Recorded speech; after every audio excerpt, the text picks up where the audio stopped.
Hello বন্ধুরা, কেমন আছো তোমরা সবাই? আশা করছি তোমরা সকলে ভালো আছো আর আমিও বেশ ভালো আছি। তো আমি অথই চলে এসেছি তোমার সাথে নতুন একটা ভ্লগ নিয়ে। আর আমার এই ভ্লগে জানাই তোমাদের সকলকে ওয়েলকাম।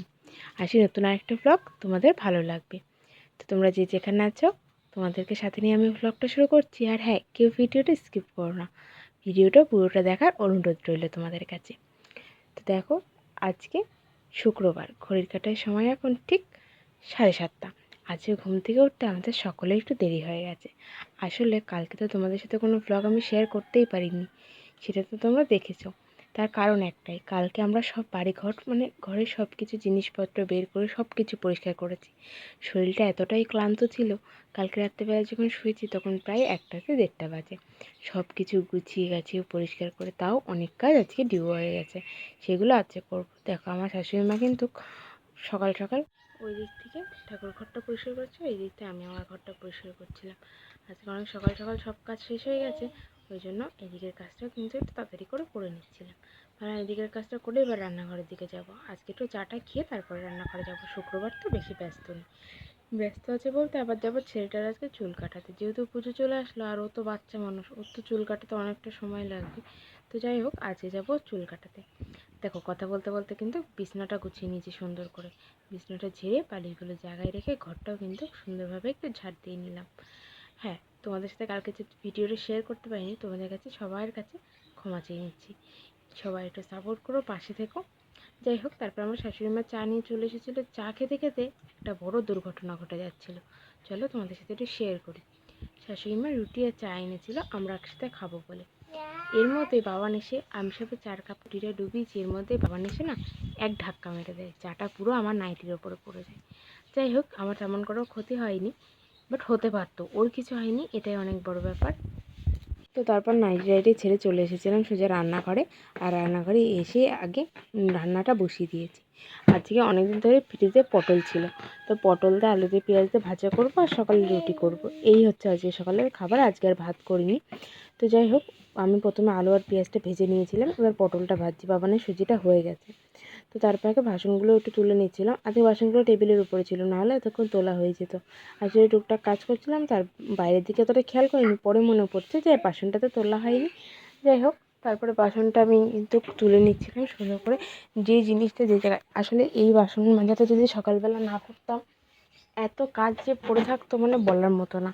এই কদিন যে এতটা ধকল যাচ্ছে, আসলে পুজো একটা ভাব চলে এসেছে, সেই জন্য বাড়ি ঘরে সব কিছু পরিষ্কার করা, নানান রকম জিনিস বের করা, এইগুলোই করছি। যেহেতু মহলার আগে সব কিছু কাচাকুচি করতে হয়, সেইগুলোও করেছি। জানলার পর্দা টর্দা অনেক কিছু করেছি, যেগুলো তোমাদের সাথে হয়তো শেয়ার করে ওঠা হয়নি। ওই যে বলি, সব কিছু তোমাদের সাথে শেয়ার করা হয় না, কিন্তু যেটুকু পারি সেটুকু তোমাদের সাথে শেয়ার করার চেষ্টা করি। যাই হোক, তারপরে চলে এসেছিলাম ওইদিকের ঘরপুরো কাজকর্ম সেরে, আর এসে বাবানকে খাইয়ে দিয়েছিলাম। আর সকাল থেকে কারেন্ট নেই, প্রথমে একটু ছিল, তারপরে চলে গেছে, আর এখনও অবধি আসেনি। দেখো, ছোটো পাখাটা লাগিয়ে রেখেছি। তো তারপরে বাবানকে খাইয়ে দাইয়ে নিয়ে আমি চলে গেছিলাম সোজা বাবানের চুল কাটাতে। আর চুল কাটিয়ে নিয়ে ও আর আস্তে আস্তে ঘুমিয়ে পড়েছিল, যার কারণে ওকে স্নান করাতে পারছিলাম না, ও উঠছিলই না। তো যাই হোক, তখন আমি স্নান করে সঙ্গে সঙ্গে আগে পুজোটা দিয়ে নিলাম, বেশি সময় নষ্ট করিনি। স্নান করে পর পুজো দিয়ে নিয়ে সোজা চলে এসেছিলাম রান্নাঘরে। এই দেখি শাশুড়ি মা ভাত আর কচুর শাকটা করে নিয়েছে। তো তারপরে আমি মাছের ঝোলটা করে নিলাম, বাবানের মাছের ঝোল। আজকে বাবানের 2টো মাছের ঝোল করেছি। আর এইদিকে দেখো, ওর মাছ ভাজাটা রেখেছি, আর এইদিকে দুধটাও জাল দিয়ে নিচ্ছিলাম। আজকে আমাদের বড় মাছ আনিনি, ওই জন্য দেশি মাছ। তো সেই দেশি মাছটাই 2টো বাবানের ঝোল করে দেবো। ঝোলের মধ্যে একটা ভাতের সাথে দেবো, আর একটা আমি পরে খাইয়ে দেবো। আর এইদিকে চিংড়ি মাছ এনেছিল, যেটা কচু দিয়ে শোলা কচু দিয়ে আলু দিয়ে ঝোল হবে। তো সেই আলুই ভাজছি আমি এখন। আর ওইদিকে কচুটা আমার সিদ্ধ হয়ে গেছে, আর এইদিকে আমার দুল চাল দেওয়াটাও প্রায় কমপ্লিট। তো এই আজকে সিম্পল রান্না। আর হ্যাঁ, কালকে মোচা রান্না হয়েছিল, সেই মোচা একটুখানি ফ্রিজে রাখা আছে। তো কচু শাক, শোলা কচু দিয়ে, চিংড়ি মাছ দিয়ে আর মোচা, এই 3 রকমেরই আজকে আমাদের রান্না। তো আজকে এইটুকুই ছোটোখাটো করে রান্নাবান্না হলো। আজকে আসলে সবাই কাজে ব্যস্ত। আমার শাশুড়ি মা ওইদিকে সব চেয়ার টেয়ারগুলো পরিষ্কার করে ধুয়ে নিচ্ছিলো। তুমি ওইদিকটা করতে লাগো। তারপর আমি এদিকে তরকারিগুলো সব করে নিয়েছিলাম। তারপর ওইদিকে টুকটাক অনেক কাজ করে চলে এসেছিলাম ঘরে। আর মাকে বললাম, এবার তুমি এই দিকটা একটু করো। মা বললো, হ্যাঁ তুমি যাও, এবার আমি এই দিকটা করে নিচ্ছি, তুমি ঘরের কাজগুলো সেরে নাও। সেই জন্য আমি চলে এসেছিলাম ঘরে। ওই যে বললাম, সব কিছু ধুয়ে দিয়েছি। এই দেখো, তোমরা তো আগে দেখেছো এই জায়গাটা কেমন ছিল, আর এখন দেখো এই জায়গাটা কেমন হয়ে গেছে। কালকে রাত 2টো 2:30 অবধি বসে শোকেসে সব কিছু গুছিয়েছি। দেখো মানে যে তাকটায় ছবি টবি ছিল সেগুলো সব একসাথে রেখেছি, আর ওপর তাকটা ফাঁকা রেখেছি। তো আর এদিকে দেখো বাবান যেহেতু ঘুমাচ্ছিলো এই জন্য আমি কাজগুলো একটু খুব আস্তে আস্তে করার চেষ্টা করছিলাম। তো তারপর আমি চলে গেছিলাম আগে মানে এই শোকেসের ওপরটা গোছাবো বলে। আর বাবানের পুতুলগুলো পরের দিনটা ফেলে দিয়েছিলাম, ছিঁড়ে গেছিলো, খুব বাজে, খুব অসুবিধা হতো রাখতে। এবার আমি এই পুতুলগুলো ভাবছিলাম এখানটায় রাখবো, বেশ ভালো লাগে দেখতে। কিন্তু আমি দেখেছি অনেক দিদিভাইয়ের ভিডিওতে বা অনেক এমনি নর্মাল ভিডিওতে আমি দেখেছি এভাবে সাজিয়ে রাখে, আমার না বেশ ভালো লাগে। আর আমার না ঘরটা সাজিয়ে গুছিয়ে রাখতে আমার খুব ভালো লাগে। তো তোমরা হয়তো সেটা আমার বাড়ি ঘর দেখে বুঝতে পারো আমাদের কতটা জিনিসপত্র গোছালো। আসলে আমাদের একটা জিনিস, যদি একটা চেয়ার এক জায়গাতে অন্য জায়গায় চলে যায়, সেটা নিয়ে একটা চিরুনি যদি জায়গায় জায়গায় না থাকে তাতেই সবার রাগ হয়ে যায়। মানে এতটাই আমরা জিনিসপত্র গুছিয়ে রাখার চেষ্টা করি। যাই হোক, এই ফুলগুলো কালকে ধুয়ে দিয়েছিলাম, সেইগুলো একটু হালকা ভিজেছিল। তো কালকে রাত্রে পাখার হয় সেগুলো শুকিয়ে গেছে, এখন সেইগুলো একটু ফুলদানির মধ্যে রেখে দেবো। ফুলদানিগুলোও ধুয়ে দিয়েছিলাম। তো দেখো এবার এই ফুলগুলো আমি কিন্তু ভালো লাগছে কিন্তু সাদা দিয়ে হলুদ দিয়ে, সেটাই তোমাদের সাথে শেয়ার করছিলাম। তো ভাবলাম বড়োটা এখানে রাখবো, তারপরে ভাবলাম না, বড়োটা এখানে রাখলে লাইটের আলোটা পাবো না, সেই জন্য ছোটোটা এখানে রাখলাম। আর বড়ো ফুলদানিটা ওই পাশে রেখেছিলাম। তো বড়ো ফুলদানিটা ওই পাশের মধ্যে আলমারি পরে রাখবো। আর আলমারিগুলো জানো তো আগের দিন সব মুছেছি, শোকেসগুলোও সব পরিষ্কার করেছি। চলো তোমাদের সাথে শেয়ার করবো একটা, মানে ছোট্ট একটা ক্লিপ নিয়ে রেখেছি যেটা তোমাদের সাথে শেয়ার করবো। ভিডিওটা দেখতে থাকো, আশা করছি তোমাদের সাথে সবটাই শেয়ার করতে পারবো। আর হ্যাঁ, যারা যারা এখনও আমার সাথে ভিডিওটাতে আছে তাদেরকে জানাই অসংখ্য ধন্যবাদ। ভিডিওটাতে প্লিজ একটা লাইক করে নিজের নামটা কমেন্ট করে যাও, আমি নেক্সট ভিডিওতে তোমার নামটা মেনশন করে দেবো। তো যাই হোক, ওই দিকটা আমার কিছুটা গোছানো হয়ে গেছিলো, এবার চলে এসেছিলাম এইগুলো একটু পরিষ্কার করতে। আর ওই দিকে কিন্তু আমার বাবা এখনও ঘুমাচ্ছে। যাই হোক, ও ঘুমাতে ঘুমাতে আমার এই কাজগুলো সব সেরে নিতে হবে এইসব। আর এই কালো জিনিসের প্রতি যদি ধোলা পড়ে পুরো সাদা হয়ে থাকে খুব বাজে দেখতে লাগে, সেই কারণে আজকে এই জিনিসগুলো একটু মুছে নিচ্ছিলাম। আর এটা হচ্ছে তালা, শোকেসের তালা কিনা হয়েছে বাবানের উৎপাতের জন্য। ও একটা কাচের কাপ আরও অনেক কিছু ভেঙে ফেলেছে, কিন্তু যেটা ভেঙে ফেলেছে সেটা ভেঙে যদি ও হাত পা কাটে, সেইগুলো আসলে আনা। তো আমার এই শোকেসে বলছিলাম না কালকে গুছিয়েছি, কালকে আর তালাটা মারা হয়নি, সেই জন্য ভাবলাম পরে মেরে দেবো, এই জন্যই কাঠের পটটায় রাখলাম। আর আমি এখন ভয়েস দিচ্ছি, এখনও কিন্তু বাবান আমার সাথে আছে, ও আমার ক্লিপগুলো নিয়ে খেলছে, আর ওই জন্য তোমাদের সাথে ভয়েস দিতে দিতে হয়তো একটু তোমরা শব্দ পাবে। তো প্লিজ কেউ কিছু মনে করো না, ওর হয়ে আমি ক্ষমা চেয়ে নিচ্ছি তোমাদের কাছে।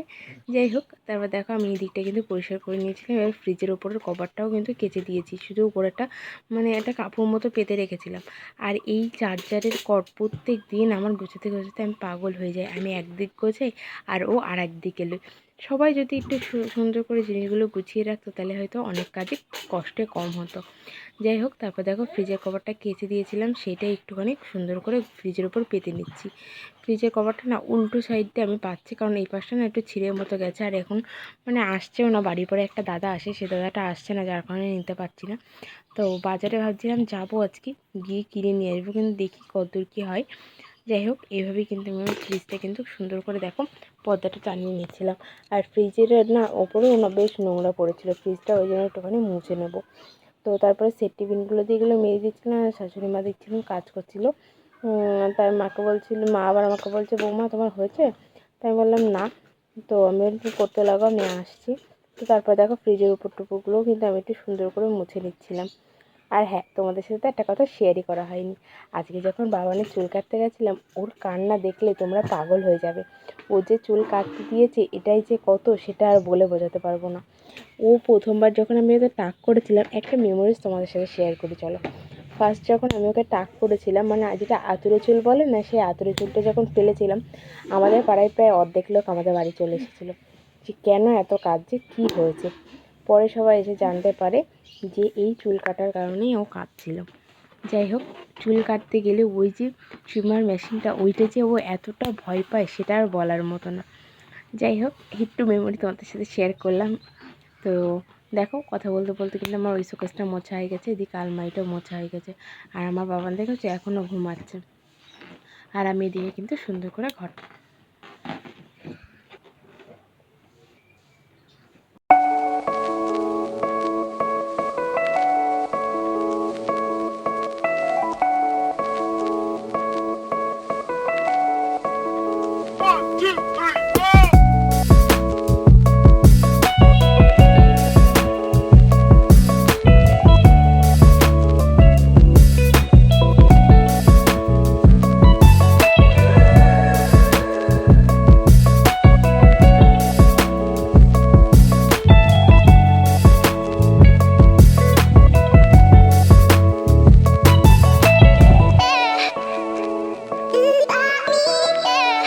দেখো তোমার সাথে কথা বলতে বলতে কিন্তু আমার ঘর ঝাড় দেওয়া হয়ে গেছে, প্রায় কমপ্লিট। আর এইদিকে দেখো আমার ফুল গাছটা কত সুন্দর লাগছে, আমাদের ঘরটা যেন নতুন একটা রূপ পেয়েছে।